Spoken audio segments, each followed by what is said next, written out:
Hello everyone! Next, we'll start off by taking this piece of cloth. Afterwards, thread the needle as such. After you've threaded the needle, then make this slightly diagonal stitch to it. Underneath it, make another small diagonal stitch to it as such. Continue to do so. Now you should be forming these V-like shapes. As you are forming these V-like shapes, draw it together until you reach the bottom, or at least almost the bottom. After you draw it together, it'll be like a design side. Make sure that none of these V shapes are touching as such and they are one below the other. And then once you decide to reach the end, then you may pull all of it tight together. Tie a knot to it as well once you're done.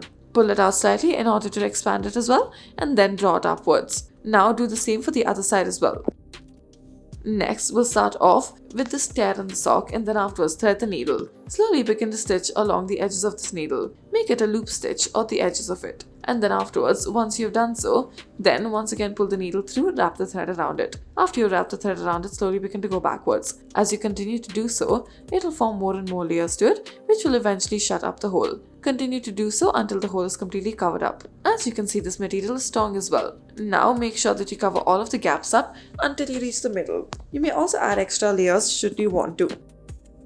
Next, take this turtleneck and then fold it over about 2 times. After you folded it over, slowly begin to thread your needle and then sew it in. Now we have started off with this vertical fold, and then afterwards we've also made a horizontal stitch out of it. Continue to do this, and then as you continue to do this, then it will form a V-shape like design. Now, once you have gone ahead with one side of it, make sure that you go to the other end as well. Once you're done with the other end, make sure that it is as evenly distributed as possible. Make sure that you're precise with where it is as well. Cover up any gaps that might have been present so that it does not look odd. You may also use a color that is more closer to the resemblance of whatever you're wearing.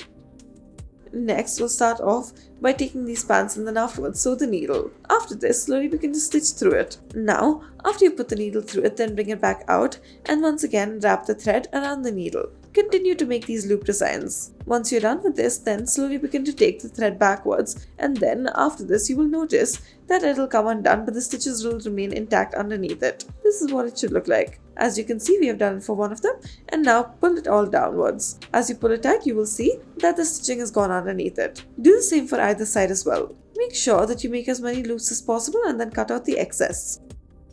Next, we'll start off by taking this pant leg. Afterwards, make a slit through it in the middle. Next, begin to thread the needle, and then after you've thread the needle, slowly begin to stitch it according to this V shape that is present. Go only according to the lines. Now, as you can see, it'll move from wider to narrow as you progress with this. Now, once you're done with this, make sure that there are very few gaps left in the middle as well. Now, after you've made these horizontal stitches, then you may slowly begin to draw both of the ends together so that it stays in its place and you will not see it on the jeans as well. This is a better alternative so that if you want to lose it as well, then you may cut out the thread and then you'll be back to having it at a bigger size as well. As you can see, we've reached the end and we are pulling it. This will be the final look of it. Thank you for watching.